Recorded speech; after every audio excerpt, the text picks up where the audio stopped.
egongo egunean stres horrek ilan jende anitz bada eritzen nahi denik, eta bideska horta atzeldu balima dia, edo eskultura hori eta behinan besten ez, eta jendea pausatzen da, eta hasten da pentsaketa gauza berrier, eta heldu hortik landa jendea biziki urruz dela.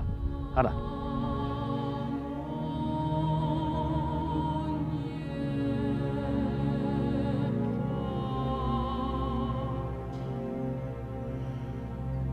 Marmao da, eta Utxirristat. Utxirristatua kurritzen da, Hasparneko herrian, Kartie Elizaberri, eta Kartie Elizaberri mato errege lurrak, lehenoko errege lurrak. Eta han bada, eta Utxirristat bez, Marmao diina izena. Eta Marmao han itzulian nahi ginuzke kulturatzu ezagri. Baina horren iteko behar ginen dener kasuin. Badia laborariak, emeten bituzte behiak, ardiak, eta potoka handana bada, eta gehiena. Ez ditu desarrainatu nahi, ihatziak ere badia.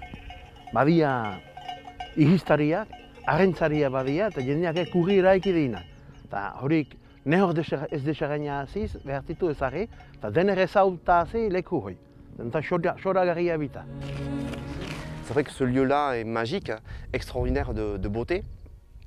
Et comment le faire connaître pour le protéger, et si ce n'est qu'en le mettant en valeur à travers des œuvres d'art. Ouais. C'est parce que je voulais la forme ronde là-bas, tu sais. Et donc on a lancé un appel à candidature. Résultat, on est 16 sculpteurs. L'expression est vraiment hétéroclite puisqu'on retrouve du bois, de la pierre, de la terre, du métal. Donc en fait il y a un peu de place pour tous les éléments, tous les matériaux. Vraiment en lien avec la nature.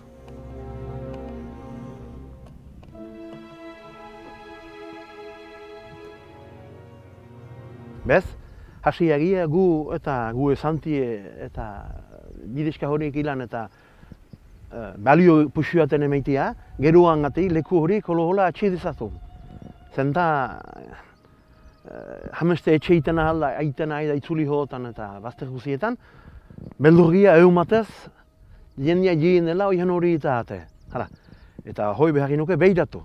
Baina ez du neho desagainatu behar. En apportant ces œuvres ici sur ce site, les gens finalement peuvent voir l'art sous un autre aspect. Salut.